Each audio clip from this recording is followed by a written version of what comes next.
Russian forces invaded in late February, Ukrainian volunteers have mounted a desperate campaign to keep their nuclear materials safe.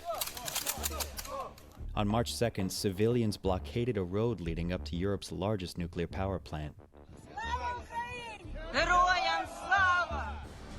A nuclear bomb would be catastrophic. But destabilizing the kind of waste stored at Chernobyl and Ukraine's 4 other nuclear plants could create a widespread environmental disaster. Uh-oh, Chernobyl.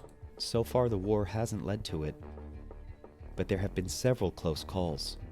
What was in Chernobyl, it can be again. Russian forces fired on buildings holding nuclear fuel and forced plant support staff to work at gunpoint for weeks on end.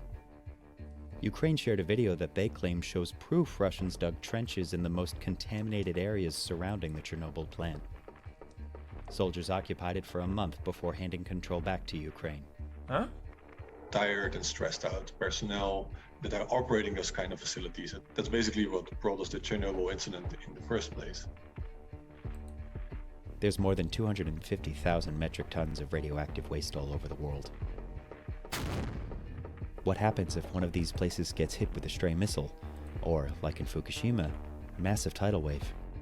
417 toes? We took a closer look at sites in Ukraine to better understand one of the most dangerous types of worldwide waste.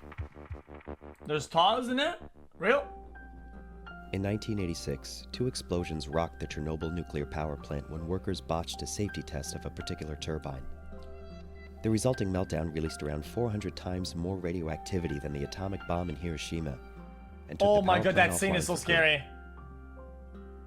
You had kind of a nuclear volcano that was erupting and emitting vast quantities of this material into the atmosphere.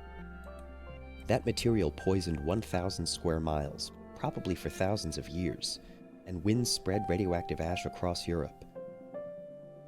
Thousands of farmers had to abandon their crops and cancel the sale of sheep that were exposed to radiation. It created a disaster zone that needs to be carefully and constantly monitored to avoid further contamination because the reactor is still there. 31 people died in the immediate aftermath, Guys. and some studies claim as many as 4,000 will eventually die from exposure to radiation. Decades later, in the most radioactive areas, many animals are still showing the effects. And we've seen increased rates of cataract in the eyes. We've seen increased rates of tumors on the bodies of birds and rodents. And to this day, the plant employs thousands of people who risk exposure to radiation so they can monitor and do damage control 24/7. They deal with seasonal wildfires that threaten critical infrastructure and release even more radiation into the atmosphere. 417 The Ukrainian tons. government says its monitoring labs were damaged in the fighting, so fires could burn undetected. On March 27th, one Ukrainian official reported that more than 10,000 hectares were on fire. Wind could carry that radioactive smoke in any direction. Oh, the smoke becomes Keep radioactive. in mind, if Chernobyl gets hit, like the fallout will also hit Russia, so it's not in their interest to get that going. It's not that it's a deliberate attempt to take something out, but it's about someone making a mistake which could have severe consequences. And that's the biggest risk here. In 2019, a European initiative called the Chernobyl Shelter Fund completed a giant stainless steel dome to cover the reactor that broke down. This new cover. This is very like idiot of me to say. I feel like it may be very uneducated. I just feel like even though we have all the safety equipment and all the measurements, I feel like I still, even if you told me if it was safe, I wouldn't work there. I feel like somehow it would This new cover, somehow which slip is through and I'd airtight, get fucked on and will some way allow somehow I'd the go. engineers to get into the old reactor and start dismantling it piece by piece. There's enough fuel still sitting in this old bombed out shelter that it could generate a nuclear reaction. If that happens, the old reactor could burn and cause a fire, raising radiation levels around the facility. It wouldn't be quite as bad as the original accident, as the radioactive material has been stabilizing for 35 years. The actual reactor is one thing, but the biggest my threat God, is they're probably melee the range, 5 literally. million pounds of highly radioactive spent fuel rods that need to be kept cool. The small rectangular building that the old spent fuel stored in these giant swimming pools, that's actually probably the most concerning location on this site in terms of stray missiles. There was no These structures pause. are designed to withstand a plane crashing into them, but not necessarily missiles. There's no real way to get rid of the material. It's going to take centuries to millennia to disappear completely, depending on which isotope you're talking about. Ukraine generates over half of its electricity from 4 nuclear plants. The largest is in Zaporizhia, to the southeast. Crowds of civilians blockaded the road leading up to that plant in March to try to keep it safe. At first, it worked. The local mayor said that afterward Russian soldiers met with plant representatives for negotiations. But then, a couple of days later, горить найбільша атомна станція Європи. Прямо зараз російські танки розстрілюють атомні блоки. Україна – це 15 атомних блоків. Якщо буде вибух, це кінець всім. Russian forces attacked the plant in the middle of the night. They even fired heavy weapons in the direction of buildings housing radioactive fuel. But why though?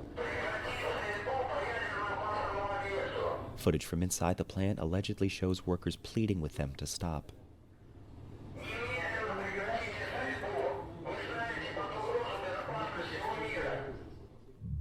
It's got 6 reactors, it's got huge amounts of radioactive waste stored in the open air outside. These sites being taken over militarily, it's an extraordinary thing to see. Jesus. And it's something that the international community doesn't seem particularly well equipped to deal with.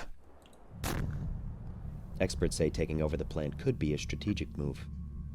Controlling those kind of power plants also controls power of half of the countries. That gives you enormous leverage Interesting. when you're controlling Guys, an is area. that an There are more intense anti-mine suit? negotiations. A week after the invasion started, Russian energy officials claimed control over this second plant.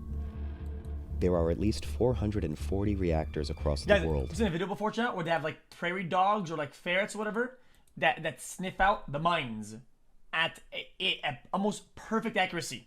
If not, it's insane. And because they need a Well, constant yeah, supply little rats on a of leash. water, I've many seen of them that. are located That's dangerously insane. close to coastal areas. They got little rats going on with a little But coat on radioactive it, waste is everywhere. and they sniff it out. Globally, dude. there's more than 1,200 Wrong? Okay, times the whatever. amount of radioactive waste there is at Chernobyl. While some countries have designated nuclear trash cans like Yucca Mountain in Nevada, these areas usually only store low-level radioactive waste. The abandoned community of Hanford, Washington, is home to 56 million gallons of radioactive waste from a nuclear production site that was decommissioned in 1989. They just Now, put it in the nuclear ground. waste from Hanford is seeping into the water and soil in rural Washington. From a nuclear production site that was decommissioned in 1989. Now, nuclear waste from Hanford is seeping into the water and soil in rural Washington. As far as nuclear accidents go, humanity has been extremely lucky so far. The 2011 explosion in Fukushima, Japan could have been much, much worse. If the accident had happened at any other time of the year, probably, the radioactivity would have had a much bigger impact on terrestrial systems. It could have been going towards Tokyo. If the radioactivity had blown inland, it could have forced the evacuation of over 35 million people and rendered some areas uninhabitable for a long time. Jesus. After the accident, intergovernmental groups like the International Atomic Energy Agency helped with the cleanup, and they do the same in Ukraine if needed. In 2016, 2 years after Russia annexed Crimea, the UN passed a resolution That sucks introduced though, by because I thought nuclear was very clean and good and very thumbs up. It's crazy that every time that it is, right? But then people hear nuclear, they go, "Oh my god, dude, Chernobyl, boom, death, radioactive, on protecting the GG." environment during armed conflicts. That means the UN and the IAEA would help manage any fallout. In fact, the IAEA is already providing technical support to Ukraine and offered to broker an agreement to maintain nuclear safety during the conflict. But it doesn't look like the Russians will agree. Oh, okay. We asked the Russian government for comment, but they did not respond. Oh, okay. For now, war drags on. Around a quarter of Ukrainians have fled for their lives. If they return, the question is, what kind of landscape will they come back to?